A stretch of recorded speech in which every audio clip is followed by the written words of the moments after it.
Welcome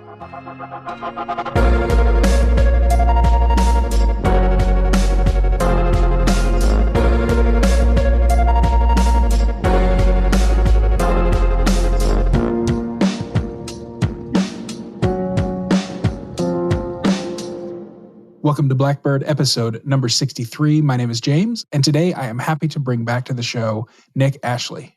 Before we get into it with Nick, let me remind you to go to blackbirdpodcast.com. On that front page, you're going to see a little box to put your email address. When you sign up with your email at blackbirdpodcast.com, you ensure that you'll never miss an episode of this show or any written content that I put out. If you'd like to get early access to these interviews, including pre-show banter with me and the guests, sign up for one of the paid options. It's only $7 a month or $70 a year. Your subscription really helps out the show. So once again, that's blackbirdpodcast.com. And with that, here is my conversation with Nick Ashley. Nick, welcome back. Thanks for joining me on kind of short notice. Hey, I'm really happy to be back, James. Great to talk to you again, brother. Sure. So your life has changed a lot since the last time we talked. I think you were a Louisianan living were you in Atlanta or something? Georgia. Georgia, yeah. By so you Savannah. Savannah? Yeah. That's like my favorite city, dude. I didn't know you were there. Yeah. That's really cool. I'd love to get back there. So I don't know. Why don't you fill everybody in? What's going on? How's your life been? Well, my wife and I recently moved back to Louisiana, not far from Baton Rouge, which I've actually got some Twitter people over here that I know, which is awesome that I'm able to hang out with them in real life now. But we came back because we didn't want to have kids out there in Georgia, 12 hours away from the rest of the family. So we're less than an hour away from where we grew up. So that's where all her family is, all my family is. We're an hour's drive away from anybody we want to go visit. So nobody's gonna have to miss any birthdays, or if we need someone to watch the kids, it'll be much easier, you know. We're not pregnant yet. I'm just saying, like, that's part of the plan, right? That's that was my next question. that's part of the plan, is having the family nearby. It just makes it easier on us and on them to be able to have the grandkids and the if we have whatever niece or nephew, whatever we have, nobody will miss anything if we're right here as opposed to 12 hours away. Yeah, me and my partner are driving down to Dallas on Thursday. We're recording this on Sunday night. So like Thursday, either Thursday or if we can swing it Wednesday night, we're heading down there by car, and it's like a 16-hour drive from Minneapolis to Dallas. So we get to go down there maybe twice a year to see my niece and like the rest of the family. So I totally get the need to kind of be close by. If I had the ability to, I'd buy a house down there and just kind of flip between the two places. Because Minneapolis is home now. Like I've been up here for damn near 11, 12 years.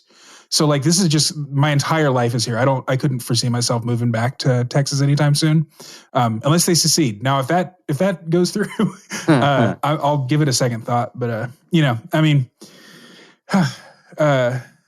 and my partner and I aren't in danger of getting pregnant, so that's also a consideration. So.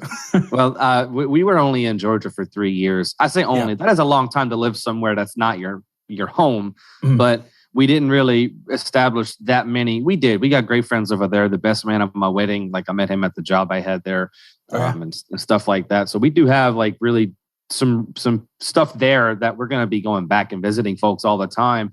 But the roots were not really that deep. You know what I mean? Like we can pick up and come back here and it's fine. And I mean, it's a 12-hour drive, which is nothing if we're going to go and spend a few days in another place. That's really not 16 hours or something else. I don't know if I'd want to do that in one shot. You know what? When I was single, I would stay overnight in Kansas, but now that I've got a second driver, we just kind of do it. Yeah, I'm pretty bad at sleeping in a passenger seat though. So road trips, I'm a really shitty passenger. I've been in too many car accidents to like just not be panicked all the time when I'm in a car. So anyway, what have you been up to like in your creative pursuits? I've noticed that we haven't seen an episode of Individualist. You've kind of dropped off the Tower Gang a little bit. Are you doing okay? Oh yeah, I'm all right, man. There was a bit of a Twitter's bad for your mental health. Yeah, and there's a lot and Twitter drama, and when people who you think are your friends are really not cool, that do shit behind the scenes, talking private about you. You know, it's just not good for your mental health.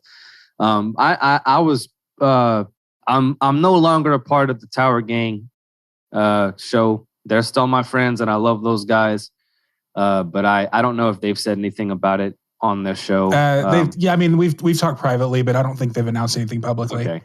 Yeah, I decided this a little while ago, or maybe a couple of weeks ago, because I'm just tired of all the fighting that ensues after we do an episode and somebody says N-word 14 times and people are going crazy about that. Like, I'm just not.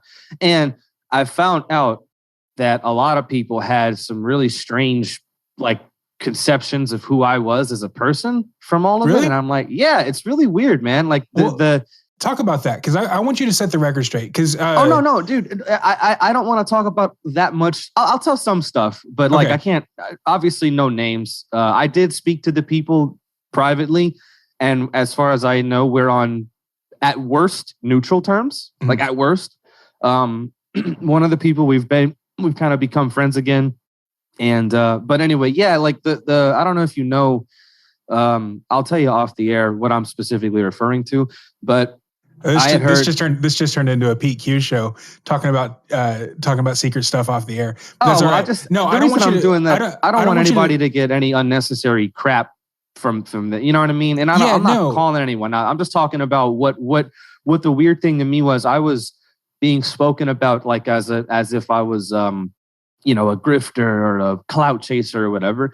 And I never thought or that I was a different person and like acting like a character, playing a character on the Tower Gang show or on Twitter or whatever. And the reality is no, I'm not literally exactly the same on Twitter. Like the dynamic of Twitter is such that you aren't literally the same person there. Yeah. And if you're on a show when you're with the boys, you're all trying to one up each other, make each other laugh harder, give each other shit for making a bad joke. Like, yeah. Or like depending on your guest. Obviously, you're not going to be literally the same exact person. Whereas if I'm eating dinner with my mom, right? But I never have been anything but just myself. You know what I mean? And so it wasn't offensive. I wasn't hurt or anything by that. Like who doesn't matter. But I was more surprised. Like, wow, that's weird that people get that vibe, because obviously they have no way to know that because they don't know me in my personal life. So they don't know, that I would say some of the shit I say on that show at the mall. And if the only thing people know about you is your like epic appearance on Fakertarians and the way that you approach the Tower Gang stuff, then if they'd never listened to the Individualist or your appearances on other people's shows or whatever, then I could see why they would think that you were just trying to put on a character or whatever, because nobody can be that outlandish in real life. True. Yeah, that's fair. And I did think about it and I was like, you know what, but like I said, it's situational. Like I'm not going to act the same if I'm going on Fakertarians. Like there's just no way in hell that's happening. I'm not going to be the calm, measured person I am on my own show, or if I'm explaining capital and interest to my dad. Like it's not going to be the same thing. So I don't know. I just thought it was really weird because that's one of the things I never wanted to be, was a phony. And I don't think I ever have been a phony, but it's just funny that, and like I said, the people who had these ideas, I spoke to them privately and they're cool and they understand. We've cleared it up. And I think they respect me more for it because they know that there was some other shit that I don't want to get into that was going on with some of the other guys, some of my other friends that I chose to step away from and like, hey, I'm not going to get involved, that'll be something I will never talk about publicly. Are you still hanging out on the Slurp Gang podcast? Yeah, we actually just recorded. Today is Sunday. We recorded yesterday, Saturday. Nice. Explain the Slurp Gang. Is that just like another Tower Power gang, or is it? No. Okay. No. Is it a little more heady? Okay. I am not the one to ask about Slurp Gang. It's off the wall. So Slurp Gang and Timeline Earth, both of those, I don't get any of the inside jokes, so I can't listen to them. No, like I'm sure if I gave it a chance, like a few episodes, I'd probably assimilate. But I don't get most of it. Slurp Gang is a very fun show to do. I love those guys. For those that don't know, it's a show run by Cotton, at Cotton Arcus on Twitter, Ace, who everybody knows, Ace_Arcus on Twitter, and Jay. His @ on Twitter is peaceful_slave. And those guys are awesome. I love them all to death. and we have a great time. Oftentimes, a show winds up with Cotton just arguing with Jay, or me arguing with Jay, and Jay being mad about some opinion I had. So it's fun. It's a good time, and Ace is always, pleasant. So, so how did you end up on that show? Is it were you just already friends with them, or? Well, kind of, yeah. So I met them at Childerberg, Ace and Cotton. I met them at Childerberg. I had an appearance on that show. My first appearance as a guest on that show. I was on episode 2 or 3. And well, it is numbered 2 or 3, but they had an episode 0, so it's actually like episode 4 or something. I don't know. I don't remember the exact one, but anyway, I was on that, and it was in April, and then in May was Childerberg. So I met Cotton, and I met Ace, and I found out that Cotton is from Louisiana like me. That's why I DM'd him, and I was like, "Hey, you're from Louisiana too? That's cool." We just, him and I just became friends, and I was already cool with Ace, and I had him on my show, and he had been on the Tower Gang, so he and I were familiar with each other, and he knew I respected him a lot and all that, and we're friends too. And Cotton just keeps on. Eventually, he just kind of started inviting me back onto the show more and more. I was like, okay, there is a running joke in the show that I'm a host, but I'm not a host too. Like that's kind of one of the inside jokes that they'll make. Like, oh, did you guys officially hire Nick yet? And they're like, no.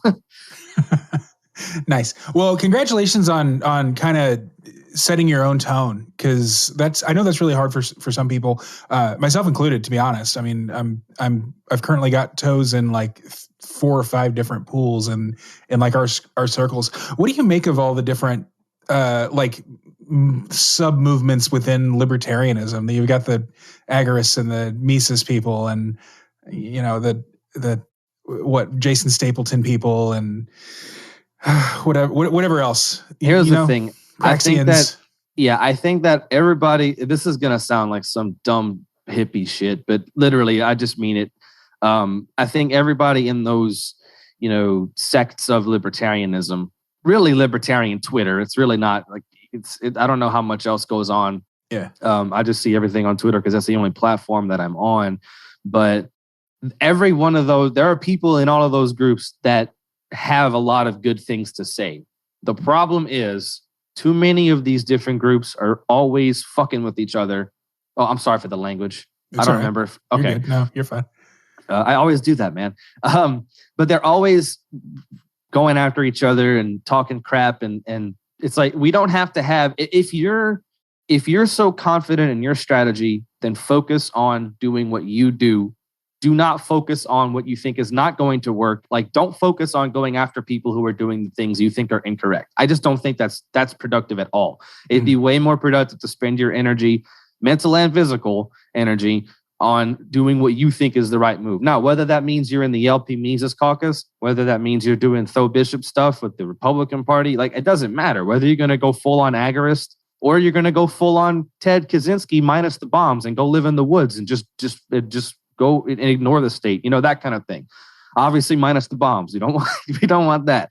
But you know what I mean? Anything that you can do that you think you'd be best at, then go and do that. And if you're trying to push liberty, then you're an ally and you're a friend.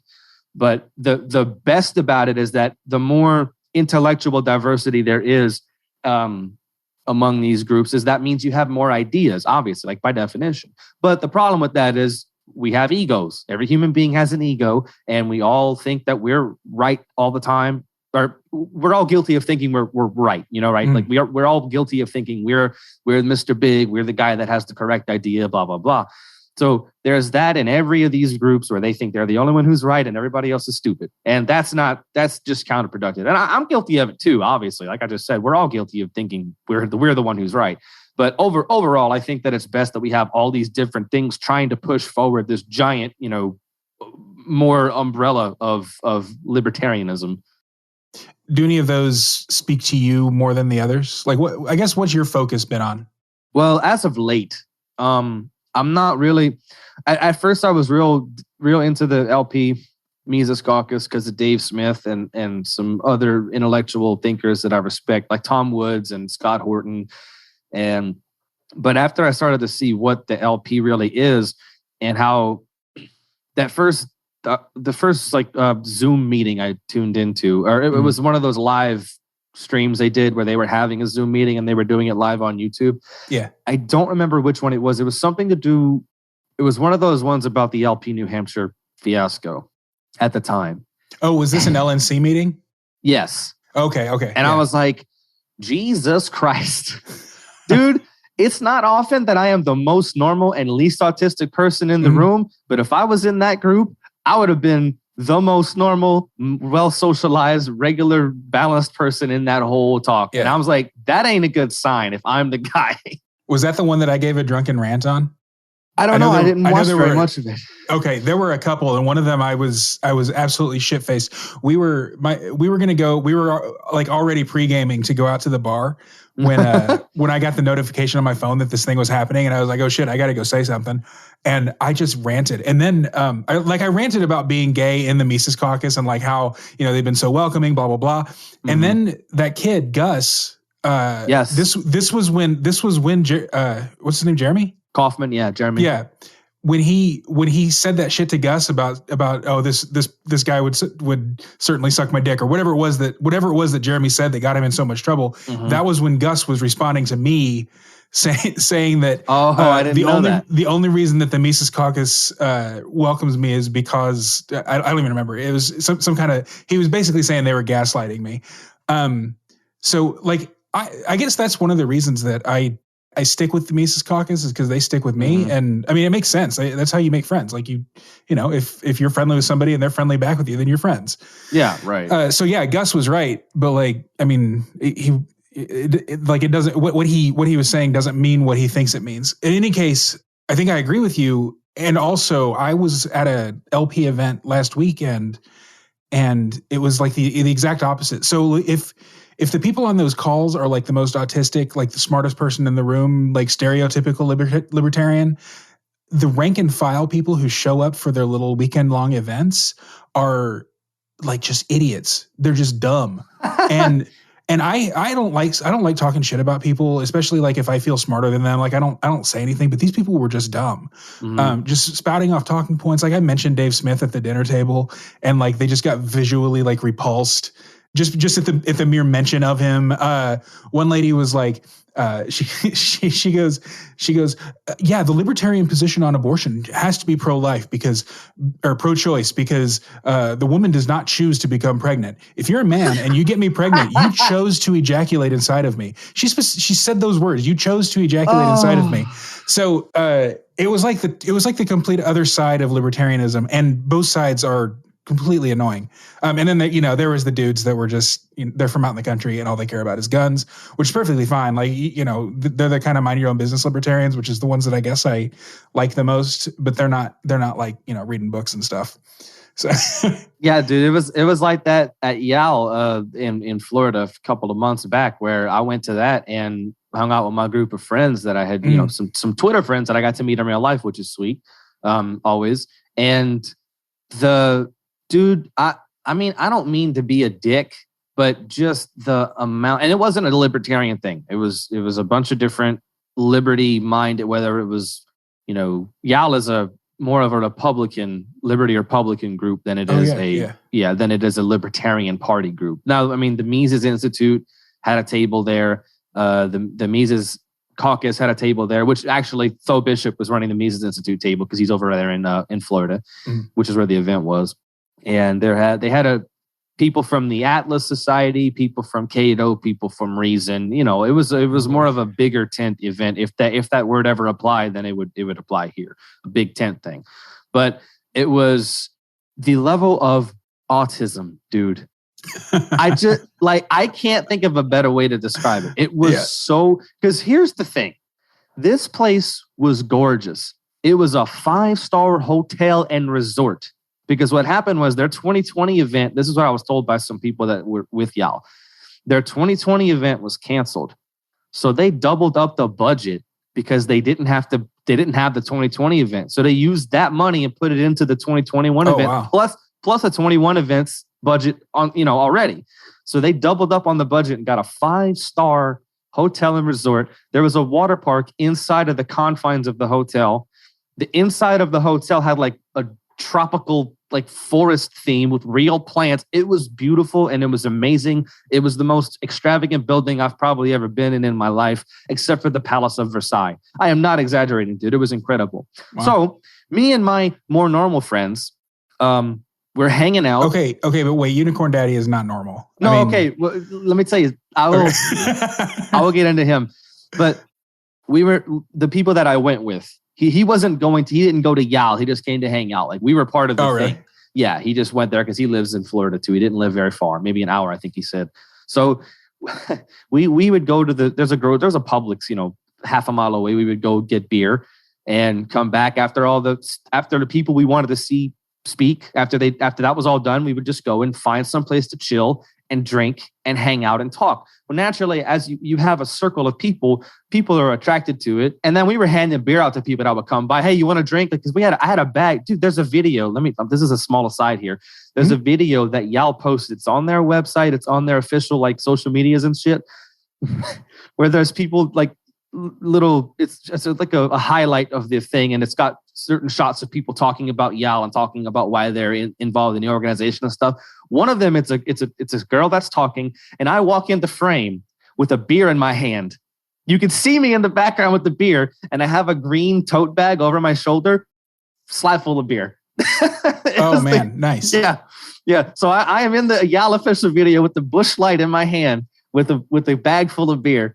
And that's the funniest shit, man. But anyways, yeah. So we would have that bag of beer. We would get our beer of choice or seltzer if you're well, I was gonna say if you're gay, but you're gay and you drink real hard shit. Well, I'm gay and I'm drinking seltzer right now, but that's just because I went back on keto this week. Dude, hell yeah, I was right. But yeah, seltzer. I don't drink White Claw though. Look, guys watching their weight. That's okay. Seltzers are fine. I was just making I was just being a dick. It's all right. Be a dick. But so.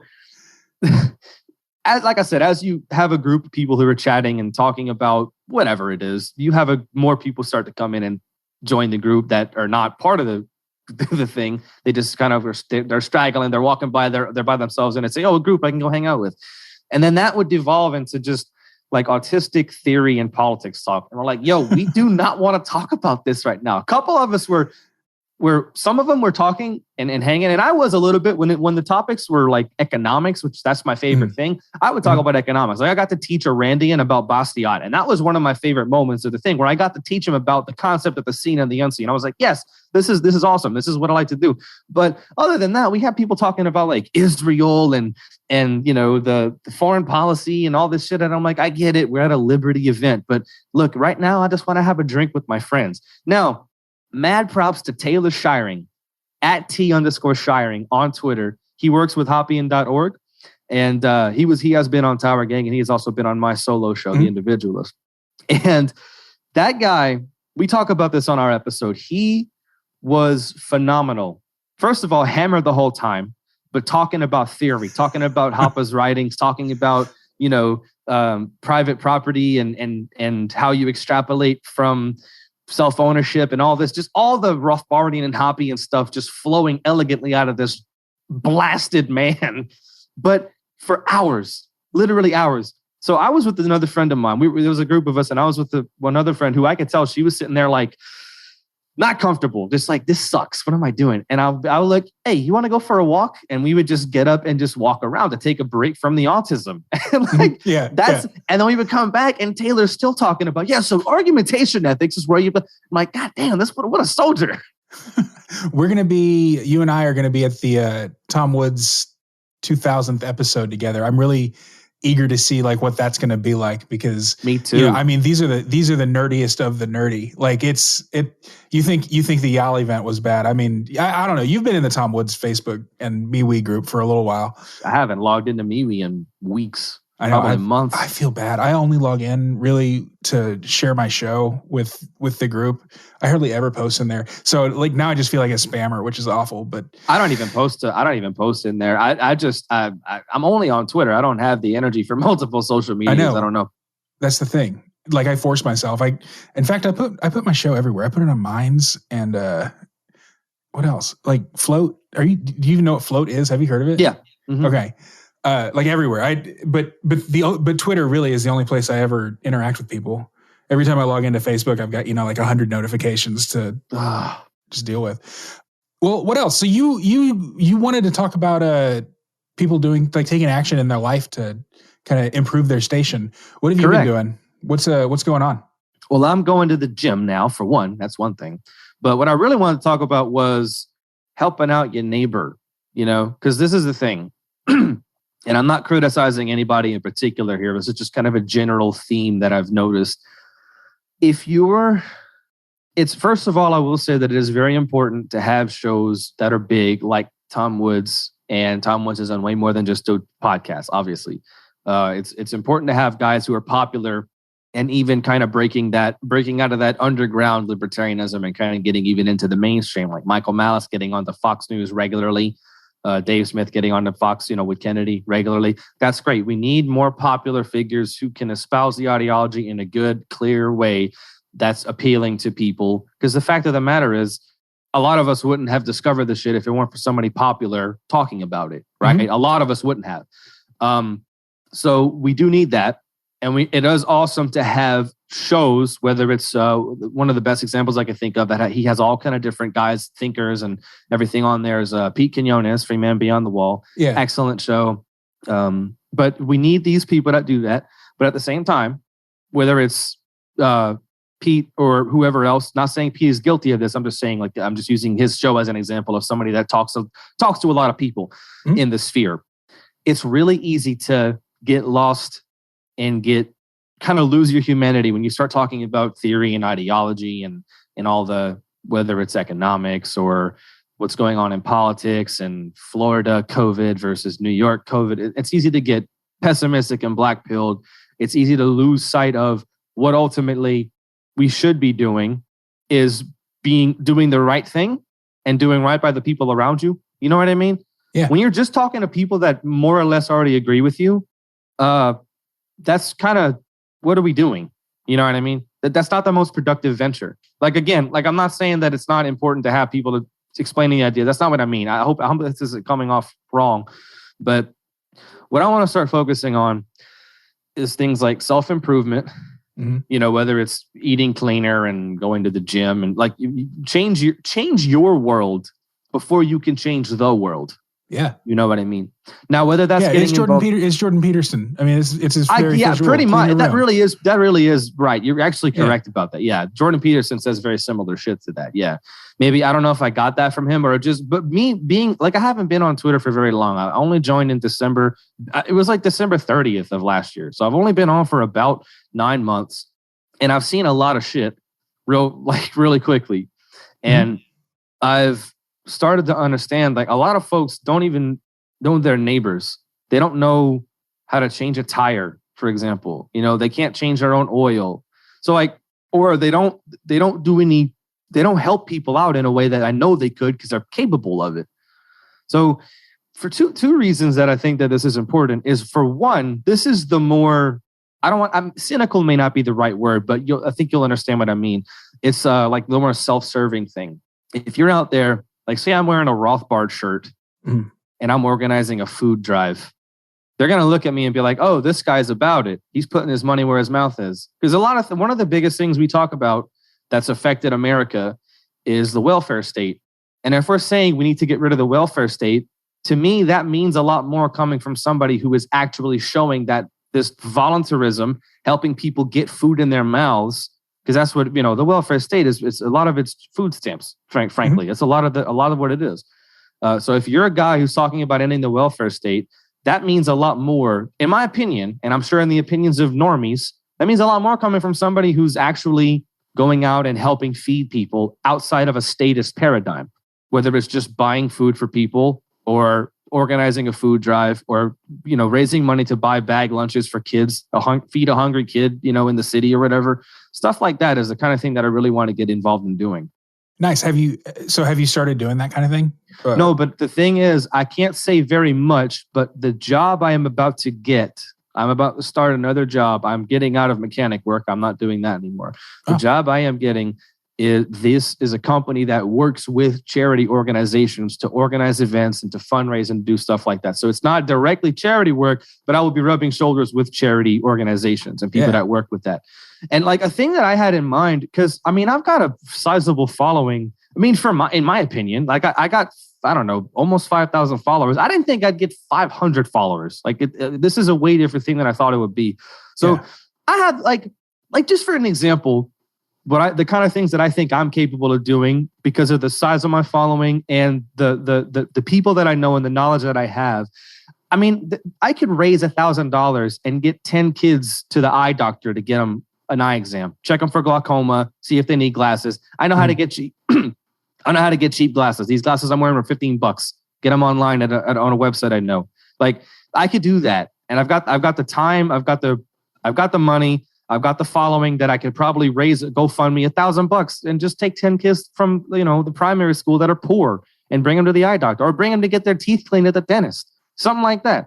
It's like, and for one, that's because I just want to help people out. I genuinely enjoy giving people help, but also again, if you're doing that and I'm wearing a shirt with some libertarian slogan on it, like that just makes libertarianism look so much better. Yeah, especially to kids. You know what I mean? Like I wanna help get kids on the right path. And some of the charities part of the reason I was so interested in this job I was just talked about is part of some of the charities they work with are like their focus is suicide prevention in young people, which is a major deal. Again, that's an epidemic right now. That goes into the public school system. And again, we know about that because we're libertarians, but as libertarians, we do know about that, right?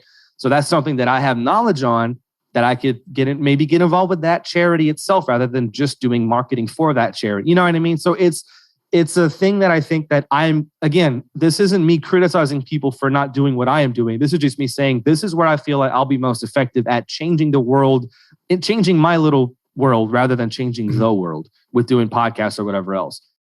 That's pretty awesome. I guess the question is like, why did you feel called to do that? Or when did you realize that you were called to do that? Well, I had been having ideas for whenever we were in Georgia and I was working at a Hyundai dealership. Mm-hmm. I just had the idea in my head. This would be super cool. But I was just thinking one day, like, I'm sick of politics. I'm sick of this shit. Not that I'm sick of ideology, but like, I got it. Like, I understand. It gets boring after a while. Yeah. And especially in the year 2021, it's like everybody's looking for something new. That's why there's so many factions. And it's also, the fact of the matter is, I'm not capable of bringing a new idea to the table such that I will change somebody's mind.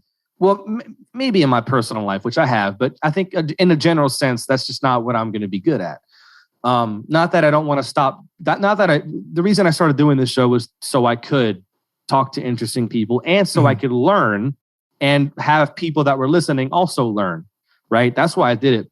But I don't think I'm the kind of person. I'm not smart enough. I don't read enough to sit down and say some shit and make somebody look at something in a totally different way, that like Bob Murphy or Tom Woods. Like, I'm just not on that level intellectually, and I accept that. It's okay. What I can do, I can fix cars. What I like to do, I like to help people out. So I was in the shop and I was like, I wonder how it would be if I could get some sort of charity going where we have a shop, a local place, just where we do stuff for really cheap or free. And at the same time, we'll have like high school kids come and learn how to work on cars, learn how to change oil, learn how to do brakes and stuff like that, and help get kids on the right path, help set up their future a little bit, while at the same time serving the community for people that can't, maybe they're putting off work because it's expensive. Car work is expensive sometimes. So like we can do that and at the same time help kids get off the street, stuff like that. So that was like something that was brewing in my mind for a bit, being like I just said, I want to help people and I know how to work on cars. So those are the two, that's like the intersection of those two things in my own life. But then I got to thinking, like, I can't start there. You got to start small. So I was like, maybe I'll just organize a food drive or like get with the grocery store, raise some money and be like, hey, I'm going to buy a bunch of ham, bread, apples. Like, guys, be ready for me because I'm buying a bunch of shit because I'm feeding a bunch of kids next week. Like stuff like that, like little things like that I could organize because it's little things. But I figured like I got to start somewhere. So that was the first thing I thought of, was just doing small things like that. Or like I said, bringing people to the eye doctor, whatever. Yeah, I think the eye doctor thing is a good idea, actually. It's really important to me too, because my little brother lost sight in his right eye because of glaucoma. Oh, wow. Yeah. So, but my family, we have a history of glaucoma and bad eyesight, bad eyes in general. So my little brother cannot see out of his right eye. So this is something that's really important to me too, is that kids know that how to take care of their eyes and make sure that they don't have, glaucoma and stuff like that. A lot of people don't know about glaucoma at all. Yeah, I don't think I knew that like young people got it. I thought it was kind of an old people disease. It typically is, but genetics is a bitch, man. Yeah. He got it from both. We got both sides of the family got it. My mom's and my dad's side of the family both have it. Talk about your online persona. I mean, obviously, we talked about it earlier. It's you. It's just, you have different kind of attitudes towards your different things. Like your Twitter personality is not your personality at the dinner table with your mom, and you're not, making an epic entrance to the mall in your pit viper. Do you wear pit vipers out in public, or was that just a fakertarian? I haven't yet. I have actually. Let me show you. I know that you don't have video on the show, but I want to show you so you can see what I'm talking about. So I've got these pit vipers, and I've got prescription lens inserts in them because first of all, they're very hard to see out of, for one. But also, look at the damn color. It looks like it looks like you think it looks. I mean, I'm older than you. Like I was alive and like cognizant when people were wearing those unironically. Or maybe it was ironic. I wear them unironically. I like them. The whole 80s, like the 80s were just ironic anyway. Like it was. Yeah, I actually really do like them a lot. I really unironically like these glasses. But yeah, for the audience, again, I got little prescription inserts that just sit behind the lenses of the glasses so I can actually see, because I need glasses and my vision sucks. So without those prescription lenses, I can't see shit. So what do you like? I kind of. Yeah. Have you toned down your image a little bit, or is that my imagination? I have. And the reason is because I am so sick of being tagged in white women jokes on Twitter, or like, I was tired of fighting. People would argue with fakertarians, not just that Twitter handle, but also with people adjacent to them and friends with them. And I would get tagged in, or, I guess tagged is the right term, tagged in arguments with that had nothing to do with me. Like, why? What are you doing bringing me into some fight? I don't want to get fight. And I blocked a bunch of people because I don't want to get reported by, these people report people like the fakertarians and their ilk. Mm-hmm. I blocked all of those people that I've come across because I don't want to get mass reported. I've already been banned from Twitter twice. I don't want it happening again. But the reason, and if I could go back, dude, I would have never said the words, white women must be stopped. I swear to God, I am so aggravated with that way that joke has been beaten into the ground and completely taken out of context, because the reason I said that was it was in the middle of an anti-progressive diatribe. I was talking about how like urban college educated white people are the progenitors of every bad thing, economic policy, monetary policy, everything. That's what, like Woodrow Wilson. And I just said white women must be stopped for effect as kind of a joke, because it's the soccer mom thing. That's a Quincy thing anyway, right? Or did you originate it? I just said it. I don't know. I'm sure it came. I saw somebody else had tweeted something similar before. I hadn't seen it then. I just said it. I didn't get it from somebody else. I don't know why Top Lobster made that shirt with Quincy on it. I don't care if somebody else, Michael Malice has been saying it. It's getting, I'm like, okay, enough. Enough is enough. It's not funny anymore. And y'all don't know why it was even said in the first place. What do you think about that, though? I mean, a couple of years ago when like the SJWs or whatever were still called SJWs, they were blaming everything on white people, and white people were understandably defensive of that. Like they were, I mean, people would call that racist. Yeah. But now, like it seems like people on the right, or at least the libertarian right, like us, we've kind of taken that as our own now. Have we become SJWs? We have to come up with another acronym, another set of words. No, it could be SJW, but it means different words. Well, I don't know. I do think that there is, and the truth of them, like I said, the truth is that I mean, it's not that it's a problem of progressivism. And the fact of the matter is progressivism is an ideology created, espoused, and frequently pushed by white folks. Like I said, urban, college-educated white folks. So it's not an anti-white sentiment. It's an anti-progressivism sentiment. Yeah. And like I said, the context is lost when you just have people saying white women must be stopped, which again, I'm guilty of it because I said this shit plenty like on Twitter and had that damn, you know what it was, dude? This is where it came from. This is I didn't say it first. What I first did was I took a book edit of An Enemy of the State by Justin Armando, the Rothbard little biography that he did of him. And I don't know where the thought, maybe I did get it from somebody else. I don't remember. You know how that happens with ideas and stuff. Like you don't know if you actually did steal it or not. But it said an enemy of the state. So I just put white women must be stopped. Like just thought it fit perfectly. And then I put a little picture of myself in the stupid outfit, the Burger King guy outfit plus pit vipers that I did on Fakertarians.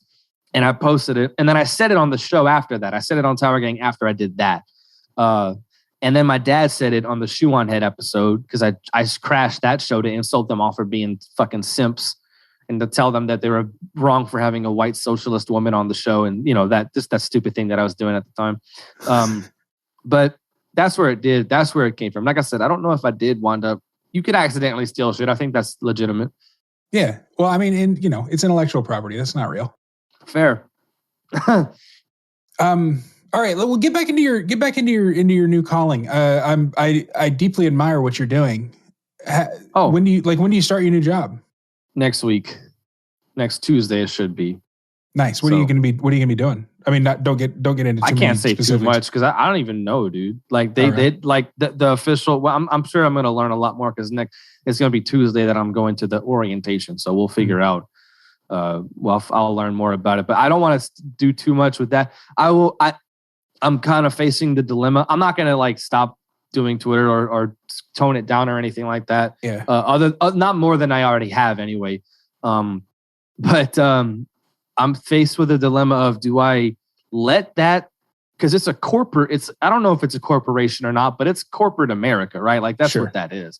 It's marketing. Did you get the vibe that they're pretty progressive? They just seem cool. I don't know. I don't know, like progressive in a good way, like progressive as in they're forward thinking in terms of workplace. Progressive. Like they're putting up a rainbow logo in June and things like that. No, I don't think so. There were no signs on the doors or anything. They didn't even have a mask sign on the door or nothing like that. So that was cool. That was a play. They didn't care. I asked, can I take, because the interviewer that I had didn't have a mask on. I was like, you mind if I take this off? Because the email I got saying when the interview was please wear a mask, which I mean, that's just probably policy. Well, and it was probably part of their copy paste stuff from a year ago. Yeah. So I was like, yeah, okay. So I go in and wear the mask. The guy calls me back to go to the office for the interview. And I was like, oh, you mind if I take this off? And he was like, yeah, no problem, man. So I don't think it's going to be a place like that. Good. But yeah, I'm wondering whether I should let that cross with my online life because of the fact that I have a bunch of followers that would no doubt, this community is very supportive. Mm-hmm. And if we're talking about fundraising for a charity, that could be a tremendous advantage to me. These 4,500 people I've got in my corner, right? So do I do it or do I not? They don't really have much of an online presence. And a friend of mine searched my name, just searched Nick Ashley on Google and didn't find anything until like the third page of Google. And who goes to the second page of Google, let alone the third? But if you type in Nick Ashley Libertarian, then of course you get me on all the shows I've done. You get other shit. And then Nick Ashley Twitter, I'm like the third search result. But most likely, if they do search for me, it'll be under my full name, Nicholas. And I haven't done a single thing under my full name, Nicholas Ashley.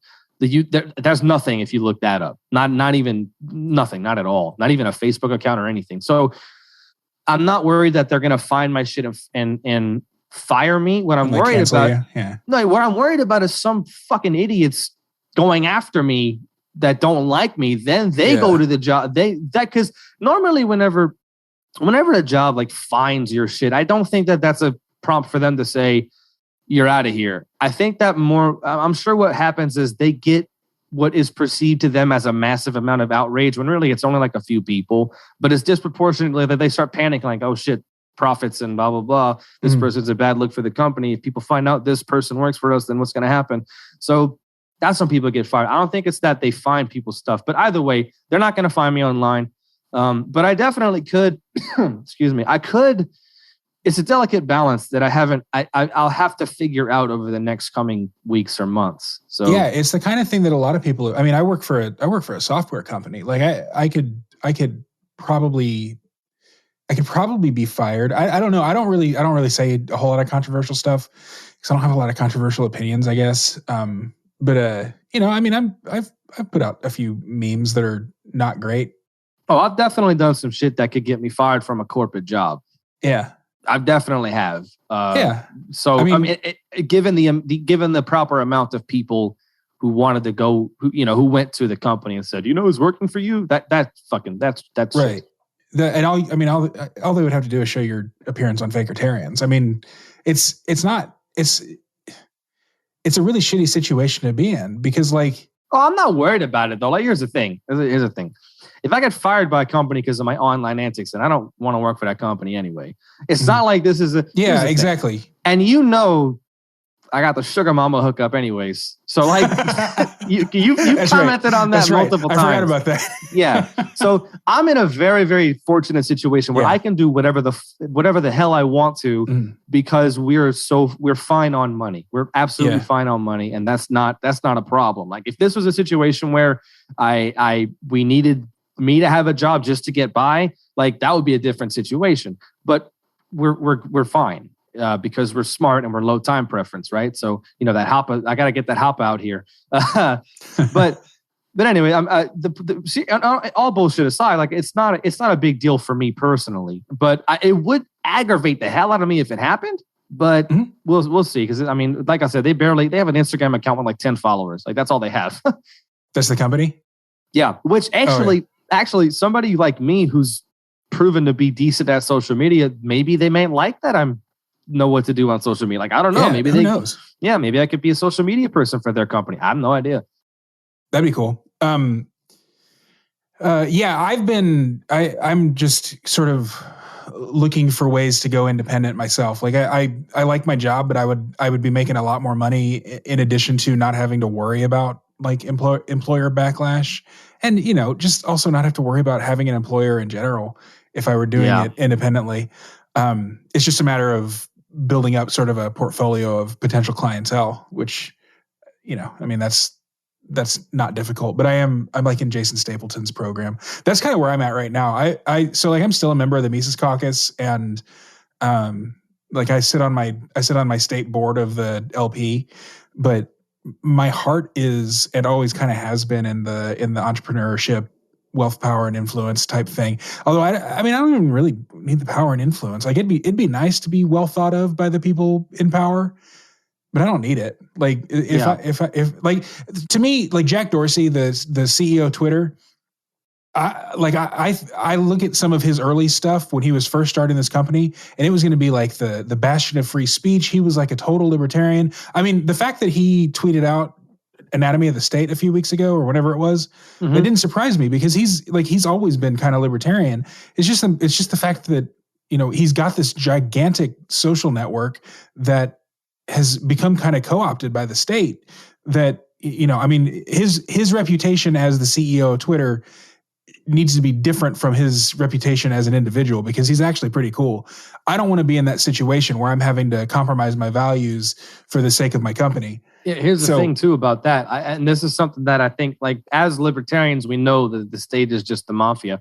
Like, the thing about this is we don't know what the hell they did to make him, like, to allow him to let them co-opt Twitter at the state meeting. So very well, they could have told him, hey, yo, if you don't do X, Y, and Z, we're going to have your sister with her throat slit in a dumpster tomorrow. Like, you know what I mean? Like, I don't want to get this. And I understand, like, we should criticize him for the stuff that we know is going on. and that he does have control of. And the fact of the matter is, he's more of a figurehead now. I don't even think he's in control of the company that much. His vice president of diversity, equity, and inclusion, or whatever that person's title is at that company, the nature actually of corporations. In charge of this stuff. Yeah, that's just the nature of big corporations like Twitter. It's just how that's just how it happens. But yeah, like I said, I don't think that. I think we need to consider at least consider. Some people will consider it. Yeah, I've considered it. Still fucking like I get it, but just think about it for a second. All right, cool. Well, why don't we start winding it down? Do you have anything else to say? Not really, man. I'm just happy to be here. Happy to talk to you again and say publicly the plans that I have for, what I want to do. I'm proud of you, dude. I appreciate that, man. I think of you, I don't think of you as a little brother. We've never even met in person, but of the people who I kind of interact with on Twitter and stuff, you're certainly one of my favorites. And I appreciate having you in my life. I feel the same way about you, man. Thank you. I'm really happy for you. I'm glad to see that you're doing all this stuff. It's really cool to see. Thanks, I think your future's bright. I'm really looking forward to meeting you. Hey, is Jody going to Tom Wood's thing? Yes, she will. Nice, great. So that'll be awesome. Get to hang out with y'all for a little bit. So plug your links. Let's get out of here. Well, just anything I ever do is at Nick_individual on Twitter, whether it's a show I'm on, my own show, which I don't know when the next one will be. I got an idea for the next one I'm going to do. Probably going to do something to do with a fitness guy who I know. Okay. So we're going to start focusing on that kind of thing. How to change your world instead of changing the world. Because how could you help fight the state if you can't help your neighbor change their tire type of deal? So that's what I'm trying to be about now. All right. Awesome. Well, thanks. Let's get out of here. See ya. Thank you very much, James. All right. Thanks again to Nick for joining me today. And thanks to you, as always, for tuning in. Remember, head over to blackbirdpodcast.com, sign up with your email address to never miss an episode of Blackbird. If you haven't already, also head over to iTunes and leave me a rating and review. And with that, this is another episode of Blackbird in the can. Until the next one, live free.